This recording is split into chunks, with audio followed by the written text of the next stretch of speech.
I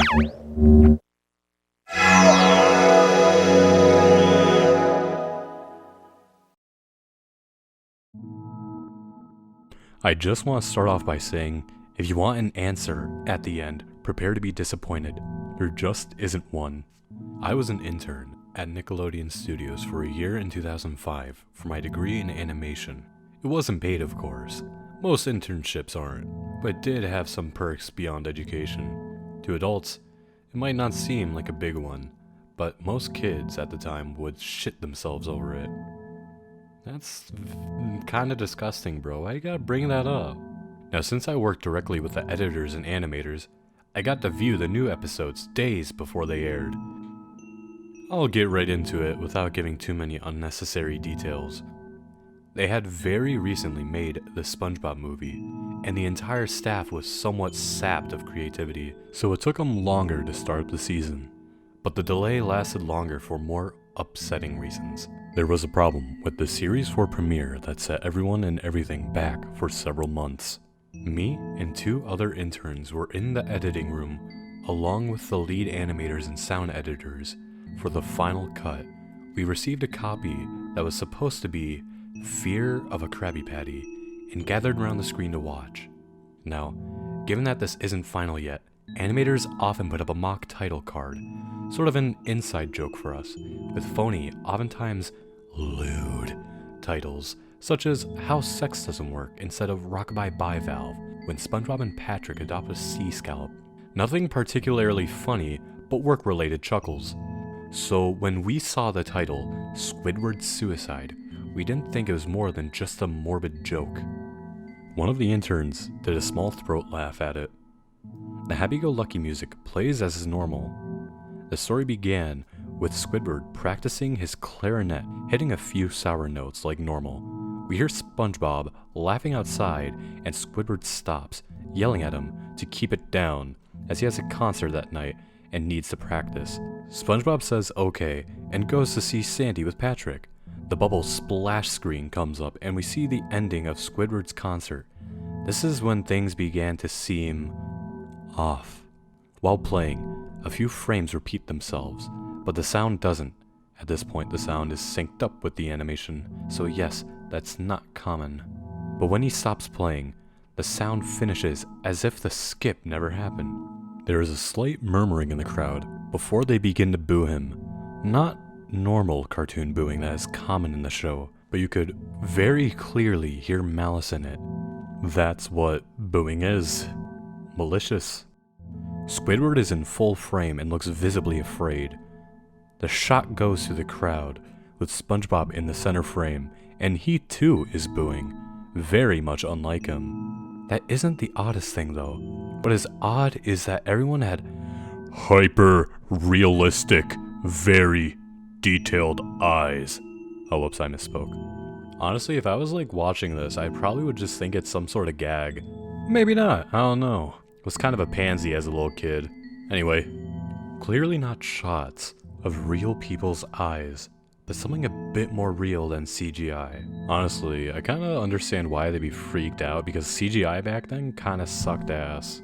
The pupils were red. Some of us looked at each other, obviously confused. But since we weren't the writers, we didn't question its appeal to children yet. I think this creepypasta takes place at around the time Mr. Meaty was out, so I don't think anyone really knew what children were into around that time, so I can understand why this kind of weird-ass sense of humor would be, used.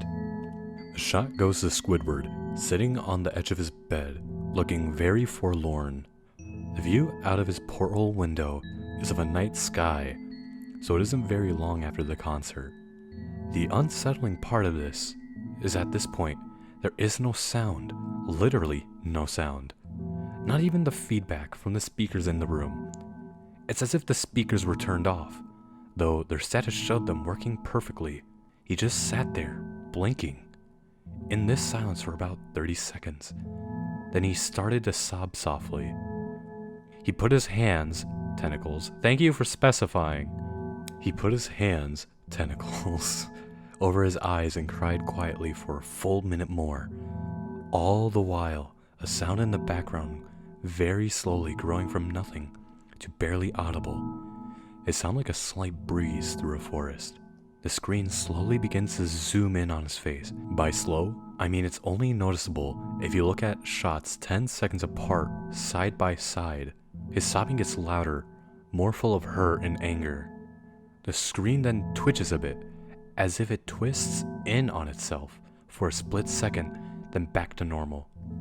The wind through the trees sound gets slowly louder and more severe, as if a storm is brewing somewhere. The eerie part is, this sound and Squidward's sobbing sounded real. Well, no, it is real. It's playing in the speakers, silly Billy. As if the sound wasn't coming from— oh, I'm the silly Billy. The eerie part is, the sound and Squidward's sobbing sounded real, as if the sound wasn't coming from the speakers, but as if the speakers were holes the sound was coming through from the other side. As good as sound as the studio likes to have, they don't purchase the equipment to be that good to produce sound of that quality. I'm not sure if it's because I'm dyslexic, but getting through that was actually really difficult for me. Below the sound of the wind and sobbing, very faint, something sounded like laughing. It came at odd intervals and never lasted for more than a second, so you had a hard time pinning it. We watched the show twice, so part of me thinks sound too specific. You're probably going to watch it more than twice if you're a video editor and animator intern at Nickelodeon, especially considering what the fuck happens later in this story. After 30 seconds of this, the screen blurred and twitched violently, and something flashed over the screen, as if a single frame was replaced. The lead animation editor paused and rewound, frame by frame. What we saw was horrible. This part that's coming up is a little bit of a doozy. It's pretty morbid, so I'm not going to put as much effort into my narration because I generally don't think I could dignify the scene with something more serious, I guess. I don't know. Yeah, I think I'll just strong arm through this. It was a still photo of a dead child. He couldn't have been more than 6. The face was mangled and bloody. One eye dangling over his upturned face popped. He was naked down to his underwear. His stomach was crudely cut open and his entrails laying beside him. He was laying on some pavement that was probably road. It's pretty fucked up. That's not even like good for Creepypasta standards, and there are no standards in Creepypasta. Continuing on. The most upsetting part was that there was a shadow of the photographer. There was no crime tape, no evidence tags, no markers, and the angle was completely off for a shot designed to be evidence. It would seem that the photographer was the person responsible for the child's death. We were of course mortified, but pressed on, hoping that was just a sick joke. What's the joke? It's just a child that's dead on the road. There is no joke. The screen flipped back to Squidward, still sobbing louder than before, and half body in frame. There was now what appeared to be blood running down his face from his eyes. The blood was also done in a hyper-realistic style. Looking as if you touched it, you would get blood on your fingers. The wind sounded now as if that of a gale blowing through the forest. There were even snapping sounds of branches, the laughing, a deep baritone lasting at longer intervals and coming more frequently. That just ended right there, shit. After about 20 seconds, the screen again twisted and showed a single frame photo. The editor was reluctant to go back. We all were. As am I. But he knew what he had to do. This time, god damn it. This time, the photo was that of what appeared to be a little girl. Oh, come on. No older than the first child. She was lying on her stomach, her berets in a pool of blood next to her. Her left eye was too popped out. And popped? What? That doesn't make any sense. Naked except for the underpants, her entrails were piled on top of her, above another crude cut along her back. Again, the body was on a street, and the photographer's shadow was visible, very similar in size and shape to the first. I had to choke back vomit, and one intern, the only female in the room, ran out. The show resumed. What was the point of any of this? It didn't make the story any more creepier. After about 5 seconds after the second photo played, Squidward went silent, as did all sound, like it was when the scene started. He put his tentacles down, and his eyes were now done in hyperrealism like the others were in the beginning of this episode. They were bleeding, bloodshot, and pulsating. He just stared at the screen, as if watching the viewer. After about 10 seconds, he started sobbing, this time not covering his eyes. The sound was piercing and loud, and most fear-inducing of all is his sobbing was mixed with screams. Tears and blood were dripping down his face at a heavy rate. The wind sound came back, and so did the deep voice laughing, and this time, the still photo lasted for a good 5 frames. Fucking more gore again, get ready guys. The animator was able to stop it on the 4th and backed up. This time the photo was of a boy about the same age, but this time the scene was different. The entrails were just being pulled out from a stomach wound by a large hand.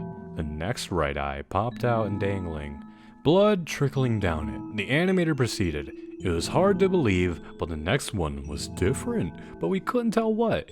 He went on to the next, same thing. He went back to the first and played them quicker, and I lost it. I vomited all over the floor. The animating and sound editors gasping at the screen. No shit. The 5 frames were not as if they were 5 different photos. They were played out as if they were frames from a video. We saw the hand slowly lift out the guts. We saw the kid's eyes focus on it. We even saw 2 frames of the kid beginning to blink.